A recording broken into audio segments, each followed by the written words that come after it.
This year, Santa's bringing the power of Energizer into his workshop. Whoa, the Energizer Bunny's got so much power. Wait, he's powered up all the toys. I think that means we're done for the year. I love this bunny. He's the hardest working helper the North Pole has ever seen. And he wants all your gifts to have the power of the #1 longest lasting AA battery. So this holiday season, stock up on Santa's and the elves' favorite battery, Energizer Ultimate Lithium. This episode is brought to you by Allstate. Some people just know they could save hundreds on car insurance by checking Allstate first. Like you know to check the date of the big game first before you accidentally buy tickets on your 20th wedding anniversary and have to spend the next 20 years of your marriage making up for it. Yeah, checking first is smart. So check Allstate first for a quote that could save you hundreds. You're in good hands with Allstate. Savings vary. Terms apply. Allstate Fire and Casualty Insurance Company and Affiliates. Northbrook, Illinois.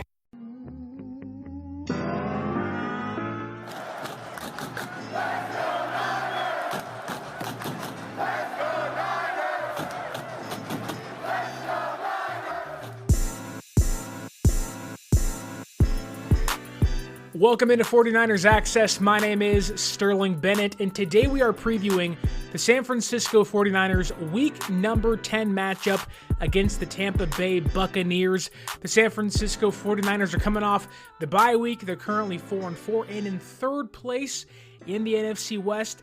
Not exactly where you thought they'd be, not exactly where you want to be, but this is an opportunity to kick off the second half of the NFL season right. Get the victory over the Buccaneers and begin that second half playoff push this season. And you can tell that the vibes are high as they ever have been this season. They're getting Christian McCaffrey back. Deebo Samuel's back. Juwan Jennings is back. John Feliciano feels like he'll be back. Yetur Gross-Matos seems like he'll also be back. The vibes are at an all-time high. You can hear Brock Purdy talk about Christian McCaffrey's return. Deebo Samuel talking about it's all systems go. That we're vibing here in San Francisco, a.k.a. Santa Clara, a.k.a. Levi Stadium in Santa Clara. They're vibing out there in the red and gold. They're feeling good.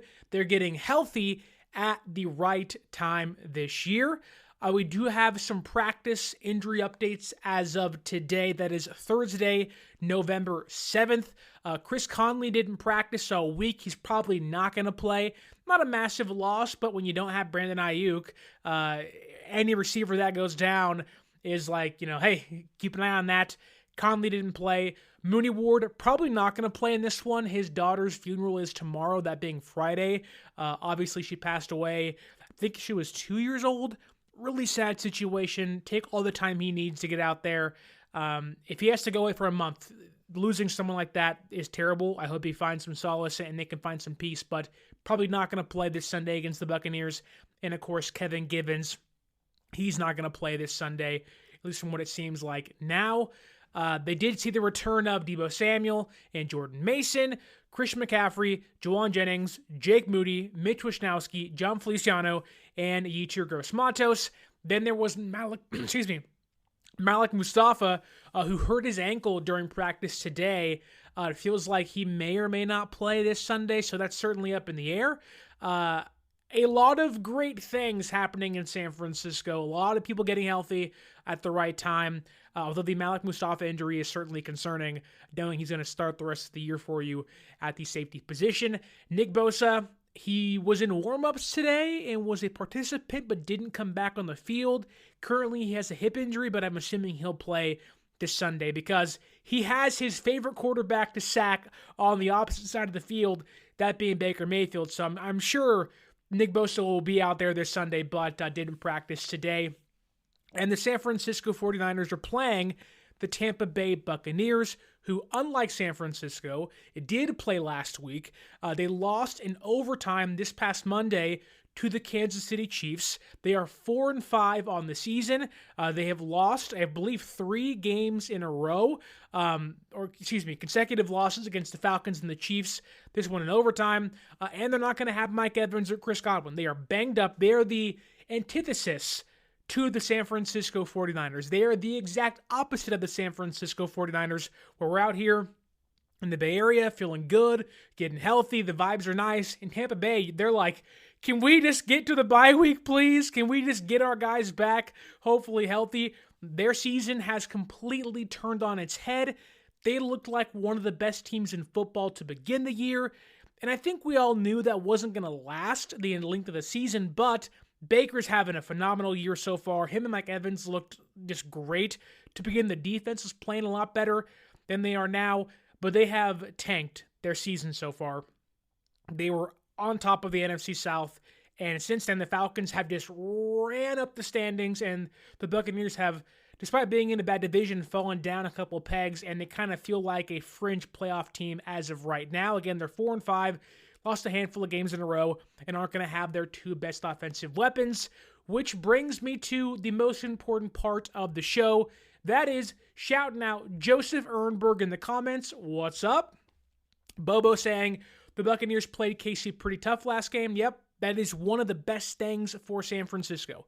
Off the bye week, while the Bucs played essentially 5 quarters against the Kansas City Chiefs, and the Chiefs are a hard-nosed, tackling, run-stuffing team, the Bucs offense didn't even see the football in overtime. It was all defense, and that Bucs defense is not good.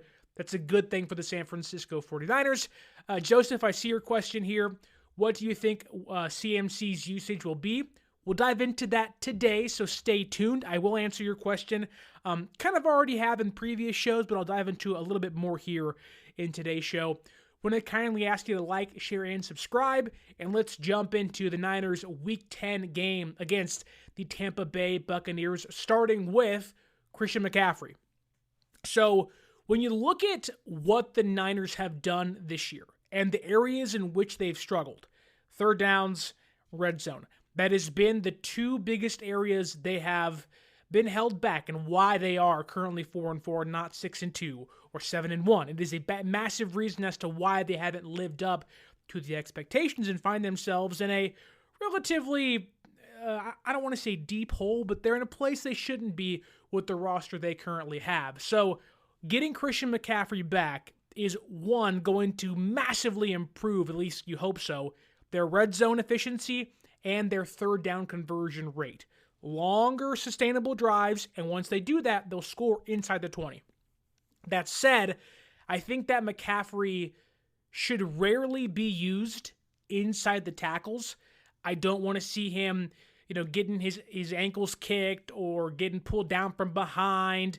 CMC is someone that he's very bendy, right? He has no problem getting pulled every which direction, but with the injury he has, all it takes is one misstep, one touch, one tackle, and then it's pop goes the weasel, season's over with. To avoid situations like that, albeit it's not impossible, you want to avoid contact to his lower half. Hence why outside zones, you want him on pitches outside. You don't want to utilize him in the tackles. Let that be Jordan Mason for the first 2 or 3 weeks as CMC works his way back into playing. John Lynch said, I think it was on KMBR, that, look, CMC's probably going to play, but you do want to kind of limit, you don't really know exactly how healthy or how good to go he is until he gets hit the first time, right? And you have no idea how the ankle's going to respond to getting tackled 15, 20 times a game, let alone one time. So if it was me, and I'm Kyle Shanahan, I'm saying, you know what? We can utilize Christian McCaffrey's strengths, yes, in the running game, but it needs to be the outside zone and on pitches only. But also, let's utilize him in the passing game much more than we have in previous years. Brock Purdy talked about today in his press conference that it's more of a check down thing for him. There's really this, comfortability with CMC out there, that the check down options there, I would utilize CMC on screen passes, almost get him open field to avoid him getting hit early, right? Give him the opportunity to make a guy miss or two, right, before getting hit. I want to allow CMC to have the freshest legs possible, and in his first game back or so, the last thing I ever want to see is Vita Vea running him down or stuffing him and pushing him back 2 or 3 yards. I want to make sure he has the option to, one, get down, make 2 or 3 guys miss, and also get out of bounds to keep himself fresh. That said, I think it's also important to, if he's going to be your RB1, which it feels like that's going to be the case. It didn't seem like Shanahan today on KNBR was hinting towards there being a limited factor in what he can do this Sunday, but they're banking on when he wakes up tomorrow, he's going to give him a thumbs up and say, yep, I'm good to go. But I also want to see what kind of leads into what Bobo is saying here, that one, CMC should be eased back in, yes, and they should go running back by committee. Now, I would agree that I want to see, Jordan Mason out there still. I want to see Isaac Guerendo still play. There's those guys came in clutch for you the first 8 weeks or so of the NFL season, and Guerendo's playing his best football now against a really bad run defense in the Buccaneers. This is an opportunity for the Niners to, one, keep CMC fresh, but also keep Mason and Guerendo's momentum going. Now, Lori Matthews asks here in the YouTube chat, how is Mason's shoulder?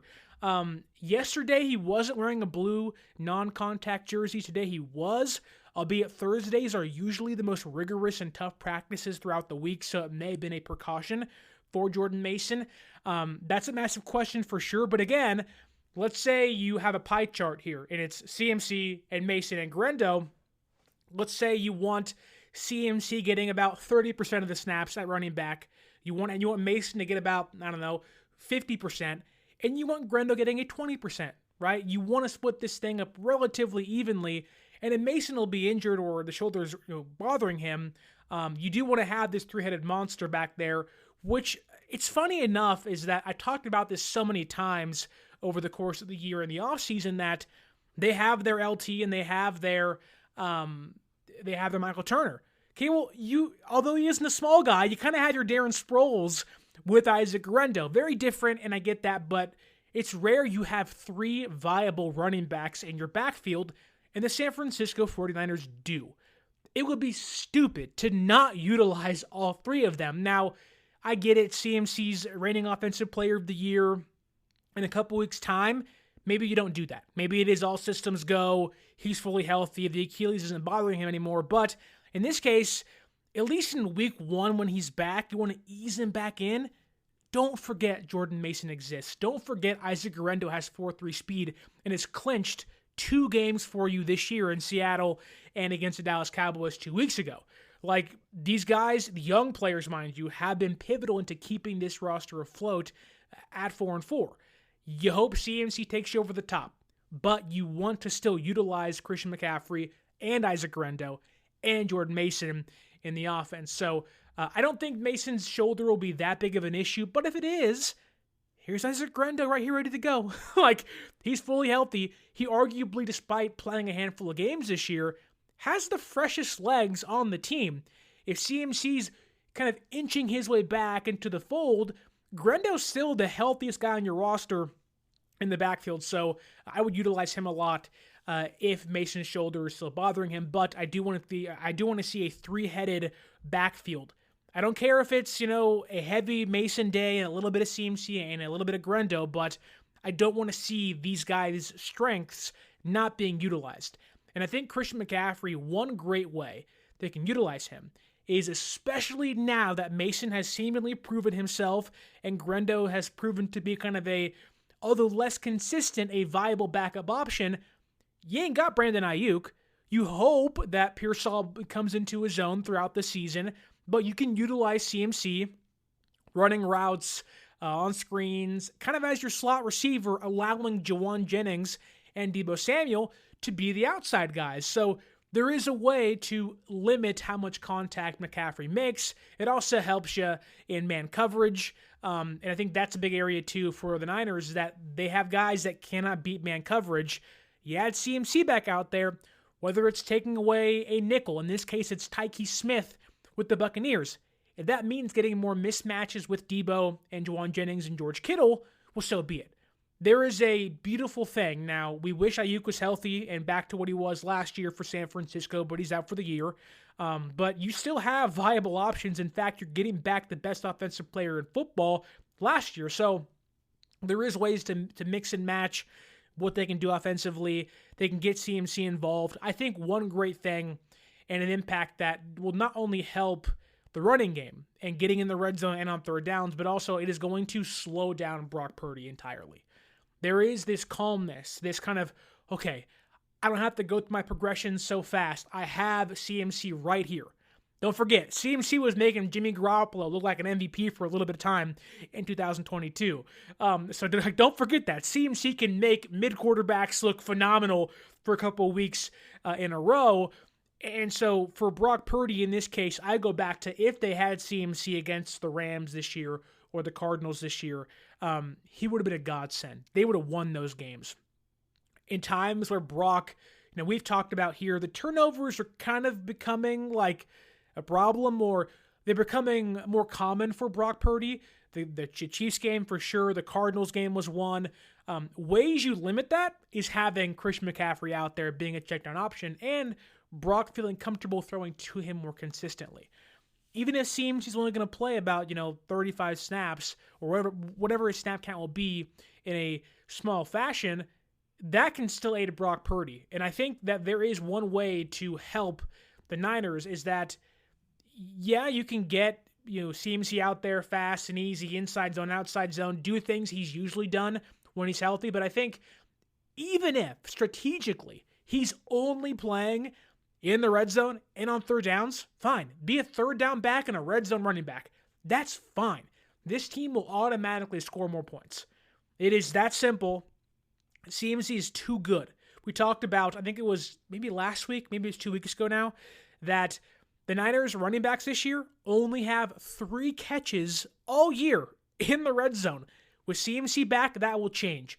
He could have 3 catches in this one game in the red zone. So I think CMC's impact doesn't just go to the running back room, it goes to everywhere. And a lot of that starts with, yes, running backs, but also Brock Purdy and what they can do offensively and how CMC can play the slot. And I think avoiding contact is a massive thing for him. Get hit early and take those safe hits, but be smart. I don't want to see him playing every single snap. He has the second most carries of any player besides Derrick Henry coming into this year. So the injury is one to watch. It's probably going to linger almost the entirety of his career. Fingers crossed that's not the case, but these things can. So you have to really monitor him. It's like a play-by-play basis. How do you feel? How do you feel? How do you feel? So I'm hoping, begging, praying to the football gods that CMC will be okay and make it through the week fully healthy.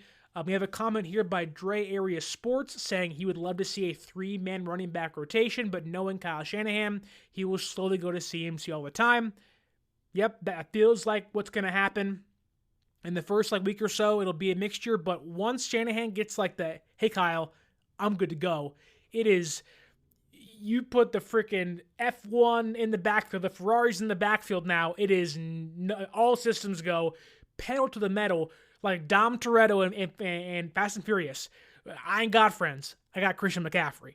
That's what this thing will be out there for San Francisco if CMC can stay healthy the remainder of the season. But I do want to talk about the entire offense against the Buccaneers defense because it's not just CMC out there playing and changing the game. You have to play the opposing team as well. And the Buccaneers, if I'm putting things bluntly, their defense stinks. Their defense is terrible. The holiday season officially starts when you get that first card in the mail. Shutterfly makes it easy to add more meaning to the everyday with hundreds of holiday card designs that can be personalized in seconds with your favorite photos from this year. Select your greeting, customize the color, and even add little extras like personalized foil to make a holiday card that really shines. Enjoy 40% off with code SMILE40 at Shutterfly.com and send something meaningful this year. See site for more details.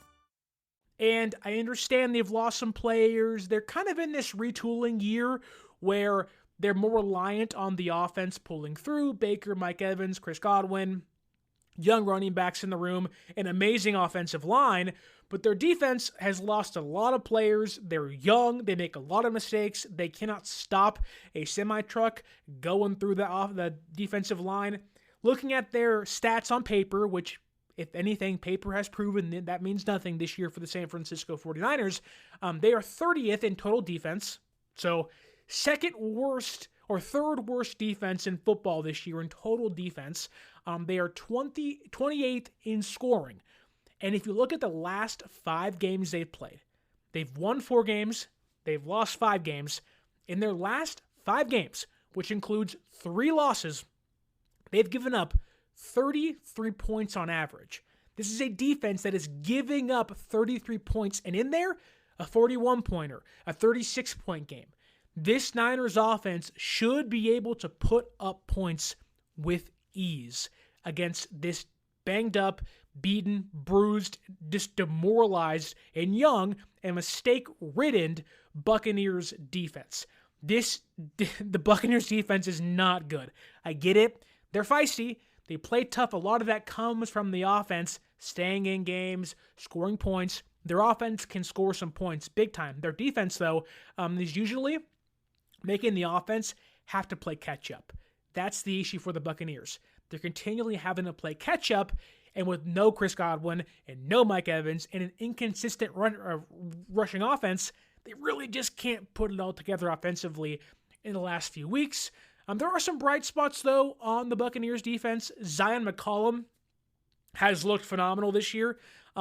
He has fewer than 10 receiving yards allowed in coverage in 4 games this season. That is incredible. He is locking down dudes left and right. Over 51 coverage snaps this year. He has allowed 0.16 yards per coverage rep. He has allowed on the year 0.77 yards in coverage snaps this year. We ought to talk about how good Lenoir may be for our defense. Zion McCollum has been something special for the Buccaneers defense as well. He's their number 1 cornerback this year. They traded Murphy Bunting away, he's in the Cardinals now. They traded Carlton Davis away. It was, hey, we're going youth movement. McCollum has stepped up big time. It'll be an interesting matchup for either Debo or Juwan Jennings against him. He's an outside cornerback. I'm hoping it's a Debo Samuel, Zion McCollum game because I think Debo can run through him. He probably can't win in man coverage. That's not Debo's game, but I do think that on screens, end arounds, that is how you beat Zion McCollum. Don't attack him in coverage.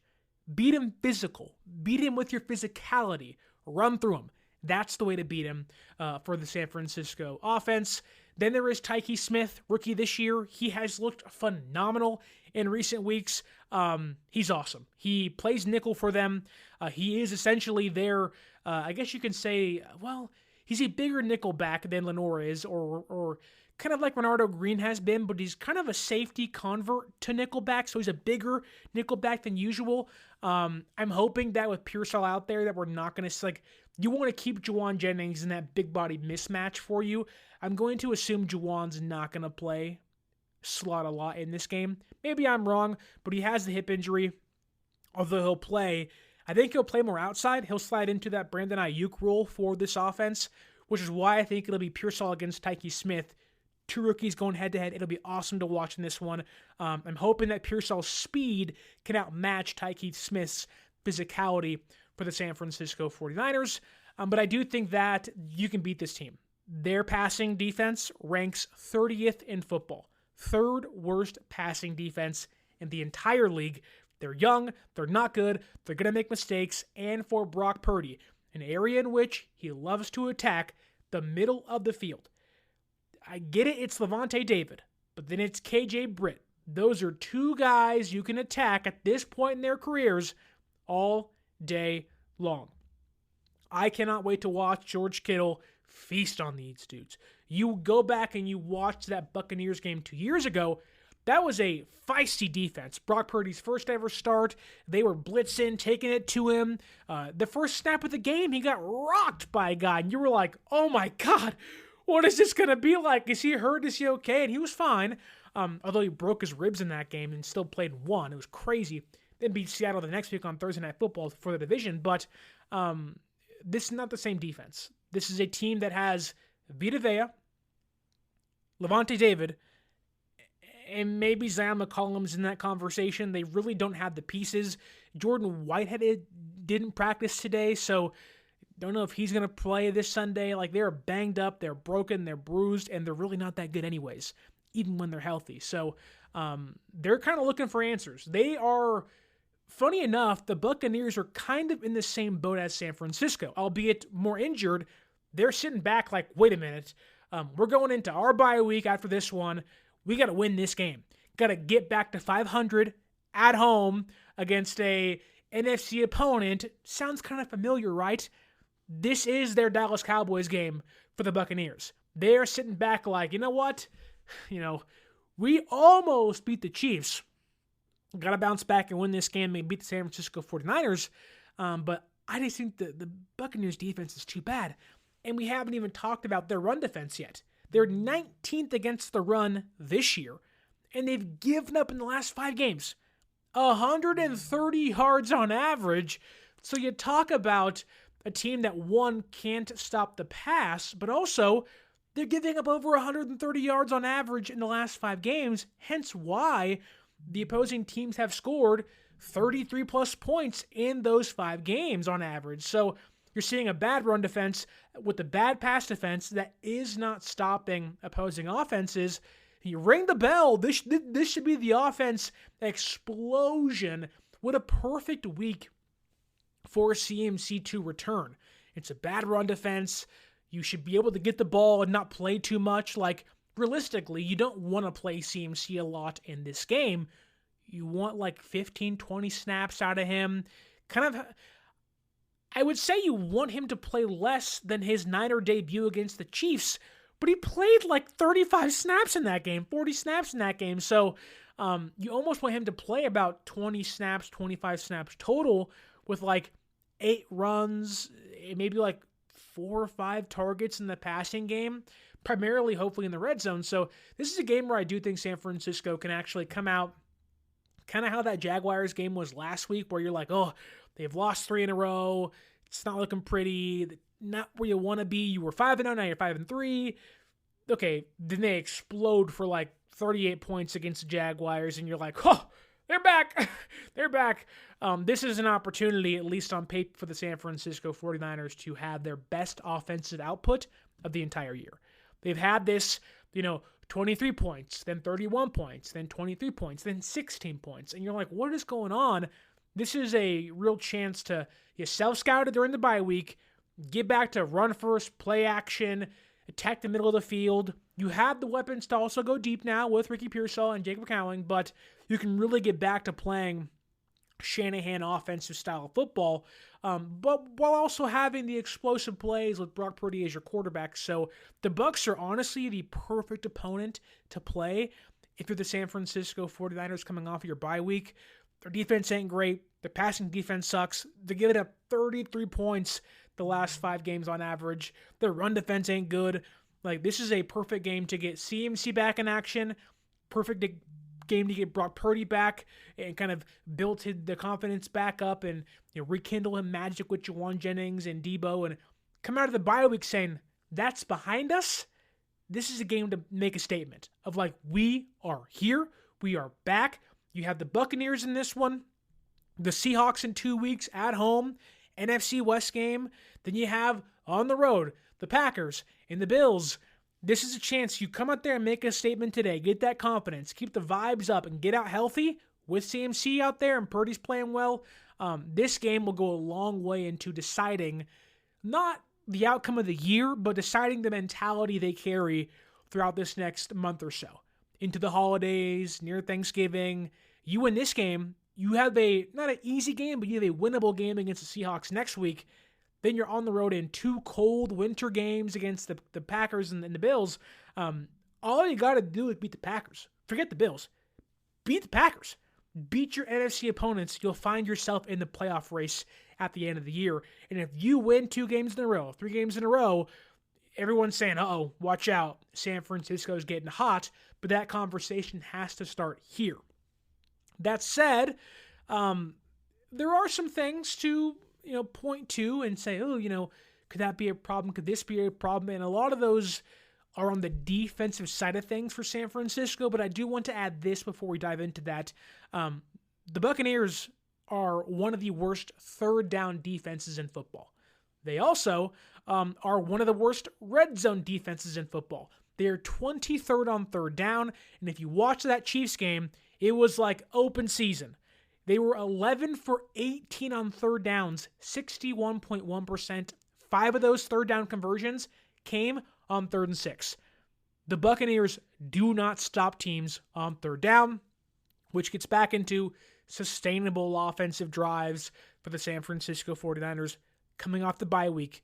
You want to get back into that groove, this is the game to do so. And in the red zone, you want to rekindle your red zone magic and go, okay, we can actually do this now.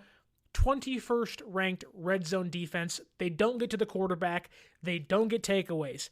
This is a team that the only way the Buccaneers should be in this game, the only way they should even be close to having a chance to win this game, is by their offense being off the charts. The Niners offense themselves should be putting up 35, 36 points. That's where this game should be. All the numbers point to San Francisco being able to, honestly, kick the Buccaneers' ass. Like, that's what it says, at least offensively, against the Bucs defense. I think Purdy will have 280-plus passing yards and 2 or 3 touchdowns. You're going to see this team, I think, get back to who they were. They've never really struggled against the Buccaneers' defense and the Todd Bowles' defense. They're not really, like, if you look at the history against the Buccaneers, it's been a kind of one-way leaning Kyle Shanahan. 2019 beat him to open the season in Tampa Bay. 2 years ago with Tom Brady, Purdy's first start, killed him. Josh Johnson got snaps in that game. I would expect something similar in this one unless San Francisco's defense falters, because the Buccaneers offense is really good, really good. Looking at their numbers this year, they have the 5th best scoring offense in football. They are 5th in total yards. They are 2nd on third downs. One area San Francisco has struggled defensively this year is 2nd and long and 3rd and long. Kind of like how the Buccaneers have against Kansas City, was really bad on 3rd and long, 3rd and 6 and plus. The Niners, so many times this year, have teams on 2nd and 20, 2nd and 15. Then it's a 10-yard completion, giving the opposing team a 3rd and 5, and you're like, or a 3rd and 8, and you're like, oh my God, okay, we have one chance here. Then it's a 20-yard pass, and you're like, damn it, like, we had him right there. What the heck happened? But I'm hoping that can change. But in this one, we all talk about, the offense gets itself scout. I'm hoping Nick Sorensen's first bye week, him and Brandon Staley and Kyle Shanahan kind of talk and get things together, and you're getting guys back healthy. You have Bosa, and Leonard Floyd, and Yetur Gross-Matos is back, and Khalil Davis makes his debut as a run defender. You are getting players back to help you, but the Bucs are good. You have to give them credit. They're good on third down. 2nd in the entire league at converting on third down. They also score some points. 2nd in the NFL in red zone offense. Again, this is an offensive-driven team in an offensive-driven league. It is, okay, you can score points, but we also know we're going to score some points too. That is what the Buccaneers do, and it mainly goes through Baker Mayfield. They're the 5th best passing offense in football, and I'll tell you this, as a diehard Oklahoma Sooner fan, my boy Baker been out there on a heater all year. I get it, he was in Cleveland, and it was like, whoa, what's going on? He was in Carolina and the Rams, what's going on? He has turned his career around with the Buccaneers, got paid big money in the offseason, and he's out playing dudes he's getting paid less by. So Baker is awesome. Now, one thing I love about him is the fact that he is a fighter. Baker Mayfield will fight for extra yards. He's cocky. He's arrogant. He's a player that you love if he's on your team, and you hate if you have to play him because you're like, bro, you're down by 20, and you're out there pointing first downs and like flexing, and it's like, what are we doing here? But that stuff fires up the team around him. They bought into what he can do. He's a good quarterback. He's playing really well. Again, the 5th best passing offense in football this year for Baker Mayfield. And I will say this. I am hoping and I am praying that Nick Sorensen does not blitz at all. It's rare when you say, well, wait a minute here. Don't you want to get sacks and pressure? Yes, you do. But you cannot blitz Baker Mayfield. Baker Mayfield is top 5 in the NFL against the blitz this year. And when you look at what the San Francisco 49ers have done while blitzing on defense this year, it should tell everybody what not to do. This season, the San Francisco 49ers have the worst pass defense in football. They're allowing 11 yards per play through the air when they blitz. But they're the best passing defense in football when they don't blitz. Under 4 yards an attempt. I'm screaming through my TV on Sunday, Nick Sorensen, don't blitz the football. Please do not blitz. And if you're gonna blitz, don't do this blitzing with man coverage. It is terrible. It has never worked all year. You don't have the linebackers, primarily Devondre Campbell and company, and you have young safeties back there and cornerbacks that have struggled at times with that. Now, Baker this year. Prep for Thanksgiving at Whole Foods Market. Save now on no antibiotics ever frozen whole turkey. Just $1.49 a pound with Prime. Sales on brie and select seafood appetizers help get things started. For sides, go with wallet-happy favorites from 365 by Whole Foods Market. And finish with decadent desserts from the bakery. Or get your whole spread catered. Just order early. Get Thanksgiving ready at Whole Foods Market. Terms apply. Is second amongst all quarterbacks with a 109.3 passer rating when he's blitzed. When he's not blitzed, it's a 94.8. Now, 94.8 is pretty good, but 109 is 15.3 points better. You do not want the extra 15.3 points against you. Hence, do not blitz Baker Mayfield. And I'm hoping that if they're going to blitz, if Nick Sorensen says, you know what, we're going to blitz. If he does that, you got to make sure Fred Warner's in coverage. I am so tired of seeing Fred Warner as the blitzing linebacker. And they've stopped doing this the last few weeks. But when they blitz, it's usually man coverage. Put them suckers in zone. Put them suckers in zone, please. And if you are going to blitz when you're in zone, make sure Fred Warner is the coverage linebacker, not Devondre Campbell, not D. Winters.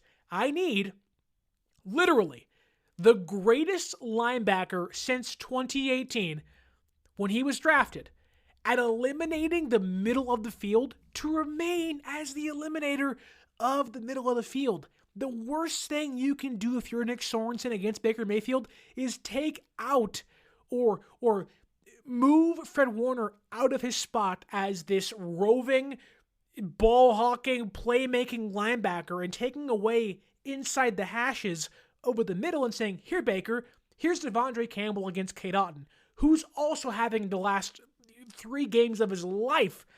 You cannot take Fred Warner out of his spot as a coverage linebacker. I need him out there. If you're going to blitz, zone and Devondre Campbell. Please, please, please, please, please. And if it doesn't happen, I will fly to Tampa Bay myself. I will smack Nick Sorensen upside the head. I will turn his gray hair black, and we'll have a new DC by the end of the week, because it just can't happen. If I know this, and I'm telling you this, so now you know this, Nick Sorensen, darn well, you know he knows this too. So I'm hoping that he will heed my warning for this Sunday's game against Baker Mayfield and the Buccaneers. We also have one of the better matchups in football in regards to defensive player against quarterback. That is Nick Bosa against Baker Mayfield. It goes back to college. Ohio State, Oklahoma. Baker putting the flag in Ohio State's field. Then Bosa doing it at Levi's against the Browns in 2019. And I know Bosa has kind of found himself in some controversial places recently, but forget that for a second here. This is a game that Nick Bosa gets up for every single time. This is a game you point to and say, Nick Bosa against Baker? 3-sack game, 4-sack game. He is going to feast on Baker. I think last year he got 1 sack against Baker at home, maybe 2. But Nick Bosa's having a great year so far. He's been awesome. Now, with that said, The Buccaneers, oddly enough, have 2 offensive linemen, one of them well-known, one of them not well-known, that have not given up a sack all year. Tristan Wirfs and Ben Bredeson have both gone 327 snaps each without giving up a snap. That is their left tackle and I think it's their right guard. They don't give up sacks. Their offense has Graham Barton in there. They have remade this offense to make sure Baker is standing up the majority of the game because they know they have to have him. If Baker goes down, hey, season's over. Game over, man. Game over. Bill Paxton aliens. It's over. It's over by then, right? So you got to keep Baker upright, and these guys do. So it's going to be tough to get pressure on him, but that's where, if you can, without blitzing, that is like one of the little tiny secrets into winning games. It's super specific, but you look what Baker's done this year. He's a worse quarterback when he's not blitzed, but when he's pressured, different story.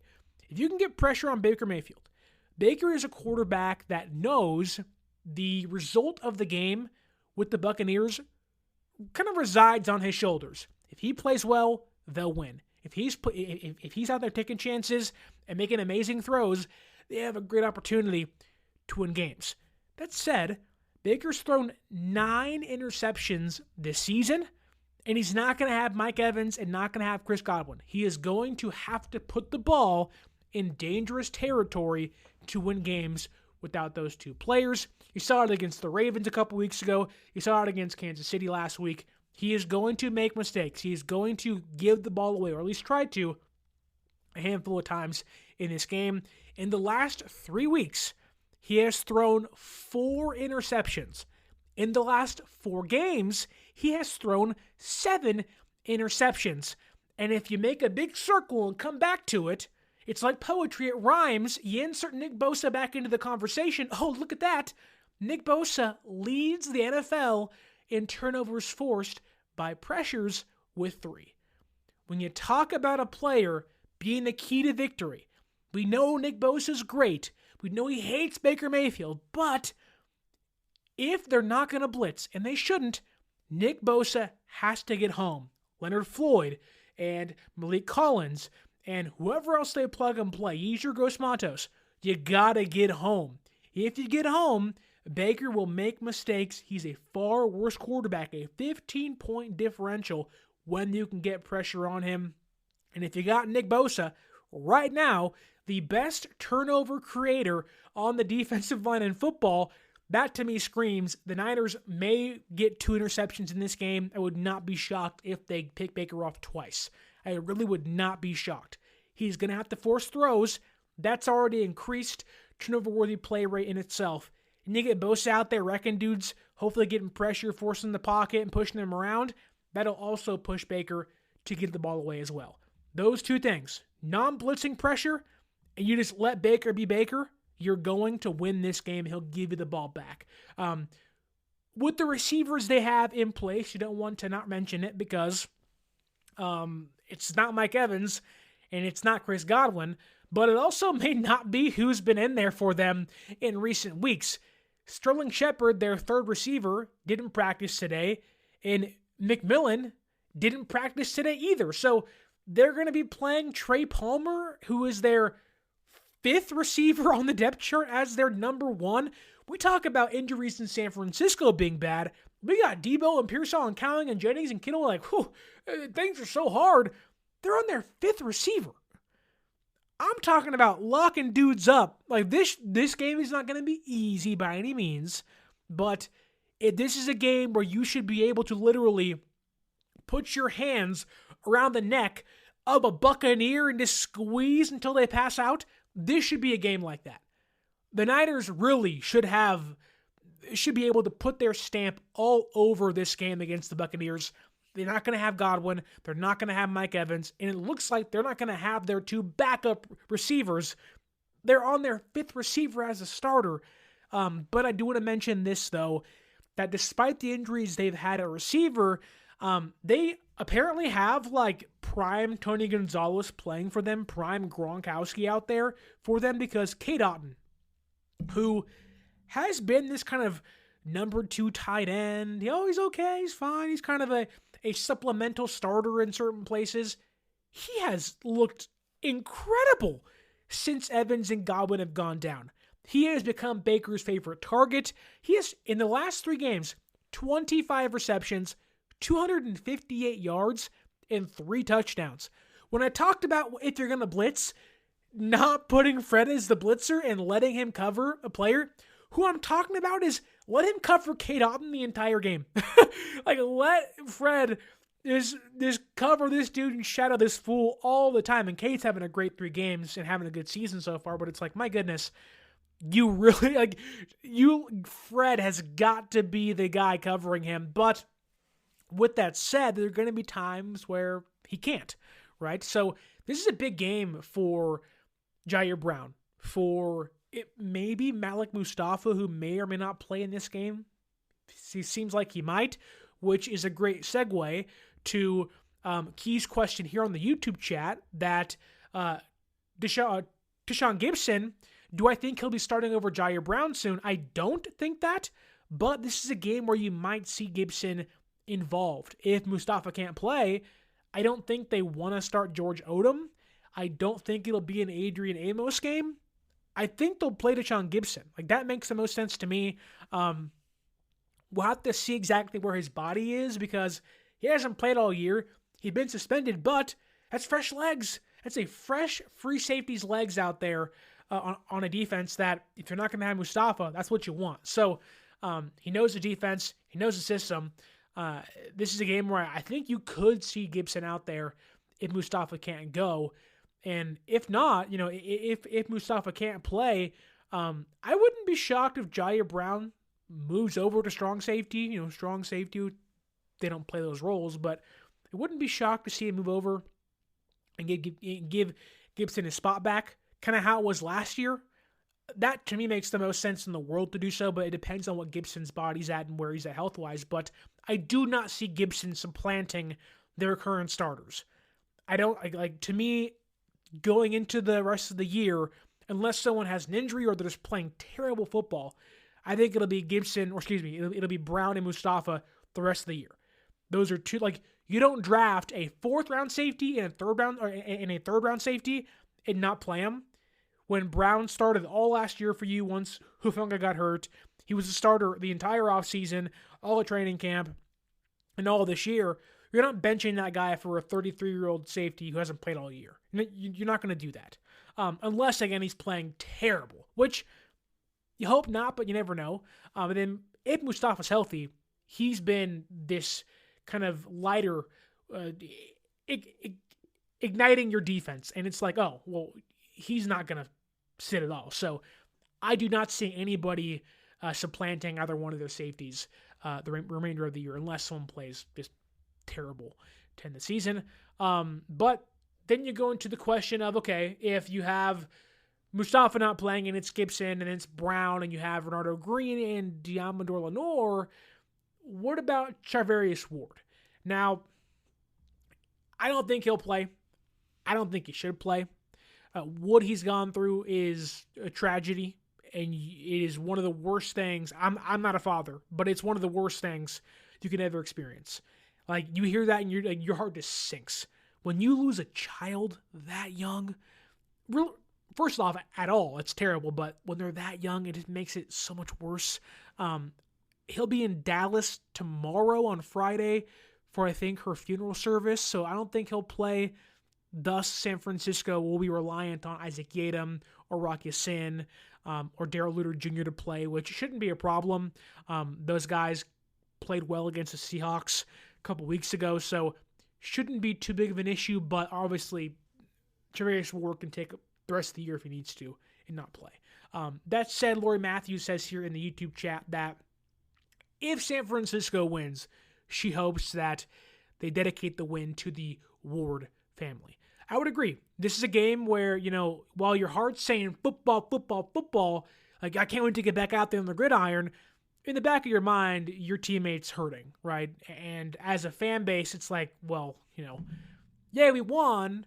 Oh, touchdown, great. But also it's one of us is out there in pain because they lost a loved one, and it's hard. And so If San Francisco wins, yes, that would be a great honor for them to honor Mooney Ward and his daughter Amani with the victory, if that's the case. But I don't think he'll play in regards to getting back to football. Thus, it's Bernardo Green, Lenore out there, Isaac Gatum, which I have to worry those guys will come up big against Baker and company out there. Again, I am predicting a 2-interception day from Baker Mayfield, but it's not all just Baker. It might be like 95% Baker, and it's a good offensive line out there, but they got some running backs. They are the 10th best rushing offense in football, which I said, huh? I was like, okay.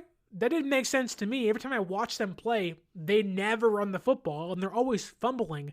But that's not the actual case. They're actually 10th in football, only 3 fumbles all year long. I just happen to catch every single one of them. And I'm like, well, that guy sucks. And I'm like, well, actually, he's pretty good. They're led by rookie Bucky Irving and Rachaad White, 2 young running backs, very different in play style. Irving is very much the ground and pound, in the tackles, whereas Rachaad White can do that stuff, but he's more of the change of pace, the pass catcher kind of guy. I will say this, that their rushing offense, I would say it's more of a like thumbs up, kudos to how good the offensive line is compared to how good the running backs are. They're fine. They're just not going to blow you away. They're not Christian McCaffrey. They're not Josh Jacobs. They're not James Cook. They aren't one of those like top 10 guys. They just kind of combine because the offense has been so explosive for big plays. They are also, because they score so much, they are leading late in games at times. Like the games they've won, a lot of it's been, okay, we had the ball, just run the ball the entire time. And in those cases, they played pretty well. But I really would not be worried about, although San Francisco's run defense has been pretty shoddy this year. Like against the Cardinals, I'm worried. Against the Rams, I'm like, oh, watch out. But against the Buccaneers, like maybe I'm not taking them too seriously, and maybe I'll eat my words on Monday after the game. But I'm not really worried about playing Bucky Irving and Rachaad White. I think if the Niners, and this is a big one, if they can get a lead early, right? Stop Baker on the first drive, score a touchdown, and maybe score again early, put them down 10 or 14-0, you instantly put Todd Bowles and company. They're just going to be pass, and they don't run the ball at all. That really is, what they do. You look at what they've done. Baker's throwing the ball like 45, 50-plus times a game this year. They do not run the football that much. They're not going to have these long, grueling drives. It's pass on first down, pass on second down, pass on third down, 4th and 2, passing the ball. Like, it is a very heavy Baker Mayfield style of game plan every single week for the Buccaneers. And with that said, like, I don't think, like, it would be foolish of me to sit back and say, oh, the Niners shouldn't win this game by a lot, because they should. This is a game where San Francisco, realistically, will win this game by 2 scores. I wouldn't be shocked if it's 14-plus points. I really do believe in that. Maybe I'm overhyping the vibes and getting CMC back and all that. I don't even think, like, even if CMC wasn't coming back, San Francisco should still win this game by 10 points. This should be a less anxiety-filled fourth quarter of that Seahawks game. That's what this should be. This should be, okay, we're winning by 10 or 14 in the third quarter, even if, or the fourth quarter, even if the Bucs score here, we're okay, This is a game I think San Francisco wins. So, you want to be a marketer. It's easy. You just have to score a ton of leads and figure out a way to turn them all into customers. Plus, manage a dozen channels, write a million blogs, and launch 100 campaigns all at once. When that's done, simply make your socials go viral and bring in record profits. No sweat. Okay, fine. It's a lot of sweat. But with HubSpot's AI-powered marketing tools, launching benchmark-breaking campaigns is easier than ever. Get started at HubSpot.com/marketers. Not easily, because this team has not earned the right to say easily next to their name. You have to earn that right. The Lions have earned that. The Ravens have earned that. Heck, even the Chiefs have not earned that title yet, and they're undefeated still. So the Niners, I think, should win this game. I'm hoping easily because all the paper, all the stats, and even the mismatches they have, personnel-wise, are like, yep, Niners win. You have to win. But to give the Buccaneers credit, Baker's playing great. They have a great offense this year. Even without Mike Evans, they're staying in games late. They're staying alive. And they have their backs against the wall. They cannot fall to 4-6. They are already 4-5. They do not want to fall another game below 500. They believe that despite losing 2 games to the Falcons already, they think they're going to win the NFC South, and I wouldn't put it past them. This is a better Buccaneers team than people give credit for, or credit to. Even after I said San Francisco should win pretty handily in this one, they are still a good team. So I do want to give Baker and company their credit. Keys says here, before we end the show, that the Niners need to go at least 6-3 or better to make the playoffs. That'll get it done. I'm optimistic. Besides Detroit, I think we're a better team than the rest of the league on our schedule. I'd agree. I think when you look at it, you can beat the Buccaneers, the Seahawks, yes. The Packers are so inconsistent. One week they're putting up 35 and they're beating the Texans, and you're like, whoo, Jordan Love. And then the next game you're like, he's an idiot. What is that throw? What the heck? That was the worst play of the year. So they can win the next 3 games and get to 7-4. Lose against the Bills, and you beat the Rams, fingers crossed. You beat the Cardinals, fingers crossed. You can beat the Bears. You can beat the Dolphins. I mean, really, the Niners could. They can win 6 of the last, I don't know how many games they have. I guess week 8. So they have 8 more games. They can go 6-2. Is 8 more games? Yeah, 8 games. They can go 6-2. I really believe that. Now, what will they? I don't know. But if they go 7, or if they go 5-3, they're 9. That's not right. What is going on in my brain right now? Whatever it is. Whatever it is, the Niners can win 11 games this year. Is it going to happen? Probably not. But I think if they can just win 6 more games, they'll go to the playoffs. They'll win the NFC West. But they have to win against the NFC. Beat the Buccaneers. That's a wild card spot. You climb up. Beat the Seahawks. It's a division game you win. You move up the NFC West standings that week. Beat the Packers. Knock a wild card team down a peg. They really do have, not a gauntlet, but they do have an obstacle course filled with NFC wildcard opponents. The Bears, the Packers, the Buccaneers, the Seahawks, the Rams, the Cardinals. They really do have this opportunity to run this obstacle course and knock down every single NFC opponent in their way. And they can.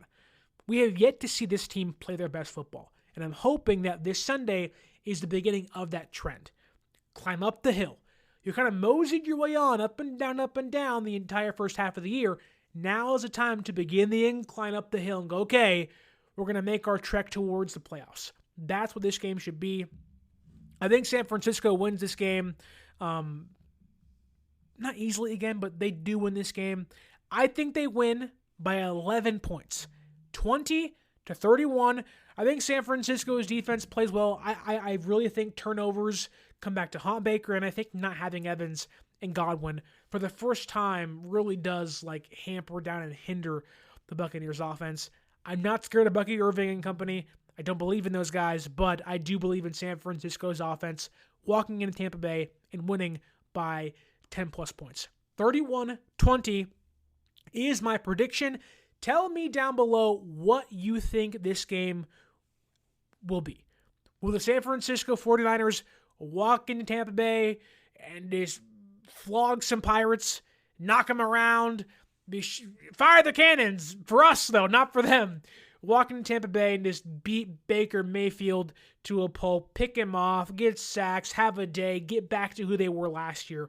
When you saw the Bucs on the schedule, we all said, yep, that's a win. Get back to that. where you walk into game saying there's no way in hell we lose a game like this. That's what I want this to be. It's what I'm hoping it is. The vibes are immaculate currently. We're feeling good. We're vibing. It's all positive stuff. Hope Mooney Ward can find some solace and get some comfort. And hopefully, like Roy Matthews said, if they win this game, dedicate it to Amani, R.I.P. Okay, in the comments down below, share your score prediction. What do you think Brock Purdy does? What do you think CMC's usage will be like? Tell me down below how you think this game turns out. Does San Francisco win? Does the Buccaneers win? What do you think happens in Week 10 when the San Francisco 49ers travel to Tampa Bay, Florida, and take on the Buccaneers at Raymond James Stadium? Fingers crossed Niners win. If you kindly could, follow us on social media at 49ers_access is the X or Twitter. 49ers.access is the Instagram. If you want to watch your Niners play, if you're a basketball fan, you're a Warrior fan, you want to watch Steph Curry go out there and cook some fools against the Boston Celtics, if you're in Boston, if you're in Florida, if you're in the Bay Area, wherever you're located, if you want to go watch your favorite sports teams play, go to SeatGeek.com and use our promo code 49ERSAccess. It's 49ERSACCESS at SeatGeek.com. You can save $20 off your first purchase. The holidays are almost here. You want to buy your little kid, your child, your boy, your girl, maybe it's your father. You want to buy them tickets to go watch their team play some sports? Use that promo code and save yourself some money. Things are expensive nowadays. Gas is out the wazoo again. What the hell's going on? Save some money. Put that $20 back in your pocket and fill that gas tank up with it. That's how I think. Get the Upside app too. It's always a great time to save money. With that said, if you're looking to see who's going to play this Sunday, who's not going to play this Sunday, if you're like myself and you are scouring the web for every MLB free agency update, what's going to happen with San Francisco, what's going to happen with Juan Soto, go to sportspider.com. Forget Twitter or X or Instagram or ESPN, whatever you go on, forget that. Go to sportspider.com. It is the best place. They take YouTube videos, articles, podcasts, and they put them all in one place just for you, categorized by your favorite team and favorite sports. With that said, my name is Sterling Bennett. Don't forget to like, share, and subscribe. Keys says 27-21 Niners win. Want to thank Keys, Lori Matthews, Dre Area Sports in the comments section. Bobo is also here. So is Joseph Ehrenberg, who asks here. I hope you're still here, Joseph. I'll answer your question now. You may have gone into it before, but are you disappointed with the activity at the trade deadline? I'm not. I'm really not. I expected them to do very little, and they did very little. That was not the hope, but that was the expectation. I would have liked Devon Gotcha and company, but we'll take Khalil Davis. Hopefully it works out. Fingers crossed. But again, my name is Sterling Bennett, saying thank you so much for watching, liking, sharing, and subscribing. And until next time, as always, hope we're talking Niners Victory Monday after this one on Sunday, and stay faithful.